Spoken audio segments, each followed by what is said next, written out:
안녕하세요. 거연업계 김혁일입니다. 이번에는 한양대학교의 수시 지원 전략에 대해 알아보겠습니다.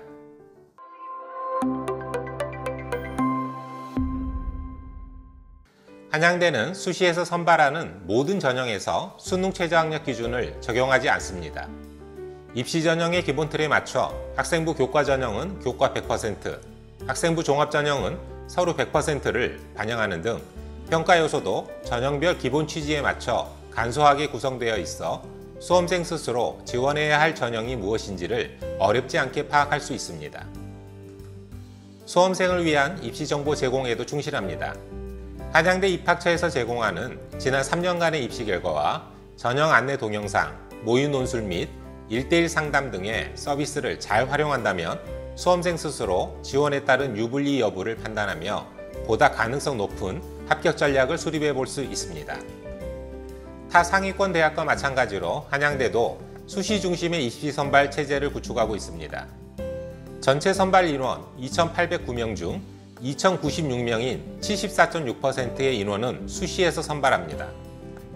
다양한 수시 전형 중에서 특히 학생부 종합 전형은 정원에 포함 1,236명을 선발하며 수시 선발 인원 중 58.9%라는 높은 선발 비율을 나타내고 있기 때문에 평소 학생부 관리에 충실히 임했던 수험생들은 보다 유리한 고지에서 진하게 도전해 볼 수 있습니다. 학생부 관리에 소홀했던 학생들은 논술 전형을 통해 진하게 도전해 볼 수 있습니다. 논술 전형 선발 인원은 매년 소폭 감소하는 추세를 나타내고 있지만 실질적으로 논술고사 성적을 통해 당락이 결정되기 때문에 여전히 역전의 기회를 활용해 볼 수 있습니다. 전형별 이슈를 살펴보며 한양대 합격에 한 발 더 나아가기 위한 준비 전략을 설정해 보겠습니다.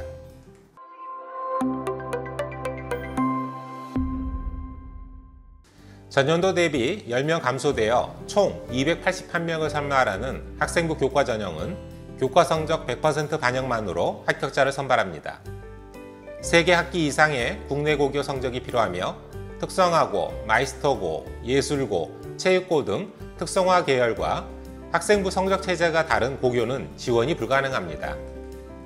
학생부 교과 성적은 인문계열은 국어, 영어, 수학, 사회, 자연계열은 국어, 영어, 수학, 과학, 정 과목을 반영합니다.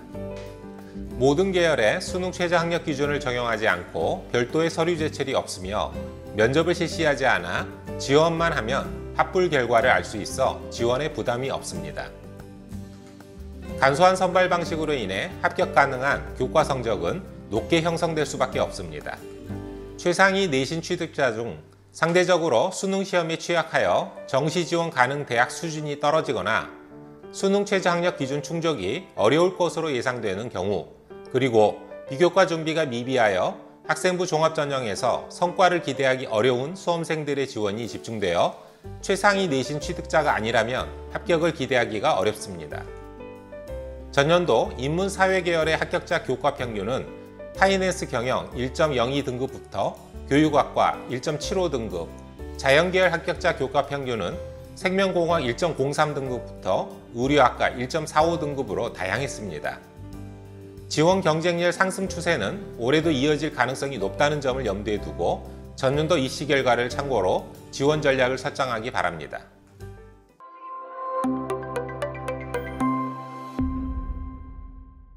학생부 종합전형은 자기소개서, 추천서 등의 기타 서류 반영 없이 오로지 학생부만으로 종합평가하여 최종 합격자를 선발합니다.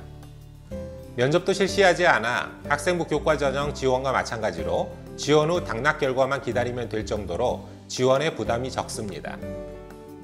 학생부 이외에는 평가 서류가 없어 간소하지만 수험생 입장에서는 자기소개서 등을 활용하여 자신의 강점을 어필할 수 없다는 점에서 지원에 부담이 되는 것이 사실입니다.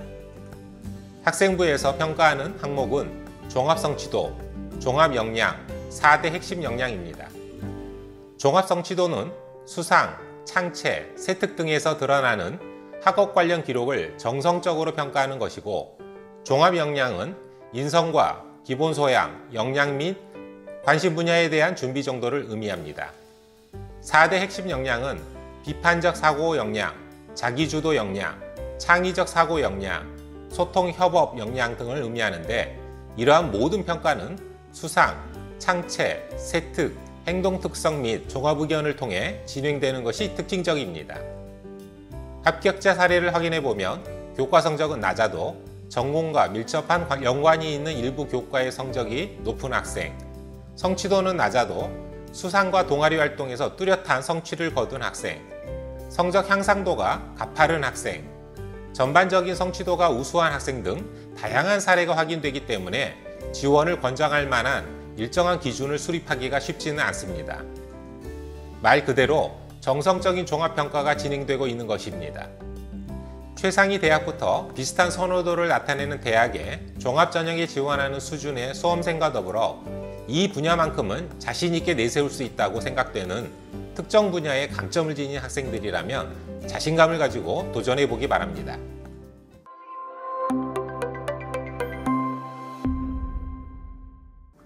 논술 전형 역시 수능 최저학력 기준을 적용하지 않고 논술 80%와 학생부 종합평가 20%로 일괄 합산하여 최종 합격자를 선발합니다.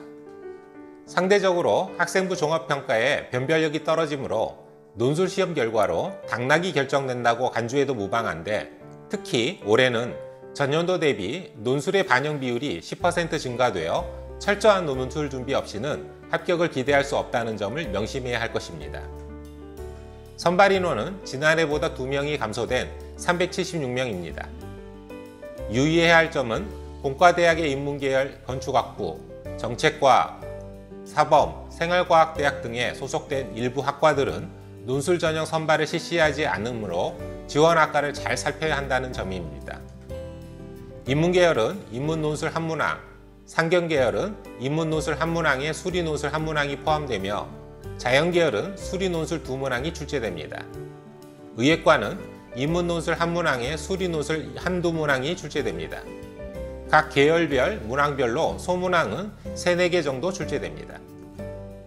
논술 대비는 입학처의 모의 논술과 대학별 고사 정보 공개를 활용할 것을 추천합니다.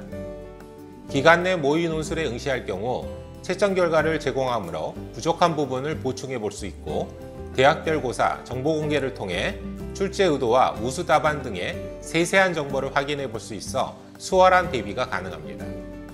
입시 결과를 살펴보면 학과에 따른 편차가 크기 때문에 논술에 자신이 없는 수험생은 비선호 학과를 노려보는 것도 일종의 전략이 될 수 있습니다. 다만 수능 최저학력 기준을 적용하지 않아 매우 높은 경쟁률을 나타내기 때문에 혹시나 하는 마음에 무조건적인 지원을 지향하고 철저한 논술 시험 준비로 합격이 가능하도록 대비해야 할 것입니다.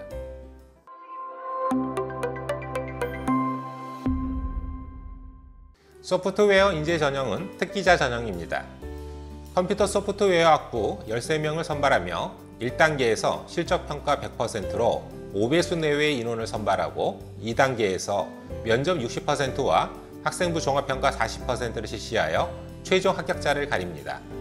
지난해 2단계 면접 100% 반영과 달리 올해부터는 학생부 전반을 40% 반영하기 때문에 학생부 관리에도 신경 써야 합니다.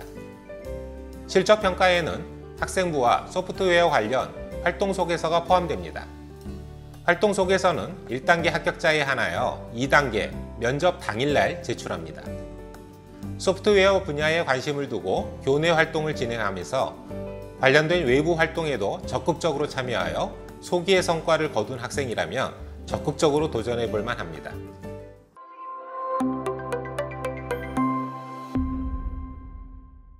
어학 특기자인 글로벌 인재 전형은 1단계 외국어 에세이 100% 반영으로 3배수 내외의 인원을 선발하고, 2단계 외국어 면접 60%와 학생부 종합평가 40%의 합산으로 최종 합격자를 선발합니다. 전년도 2단계는 면접 100% 반영으로 올해부터 학생부 종합평가 40%가 추가되었습니다. 보통 10대 1 이상의 경쟁률로 타 대학의 어학특기자 전형보다는 다소 높은 경쟁률이 형성되므로 우선 1단계 외국어 에세이 평가에서 좋은 실력을 거둘 수 있도록 기출문제를 참고하여 공부할 필요가 있습니다. 전년도 어학특기자 전형의 접수 경쟁률은 14.33대 1이었습니다. 외국어 에세이는 해당 언어 활용 능력이 뛰어난 것만으로는 좋은 결과를 기대할 수 없습니다. 학력 수준까지 가늠해 볼 수 있는 범교과적인 문제가 출제되므로 논술 전형과 마찬가지로 입학처에서 제공하는 기출 정보를 충실히 활용하여 대비해야 하겠습니다.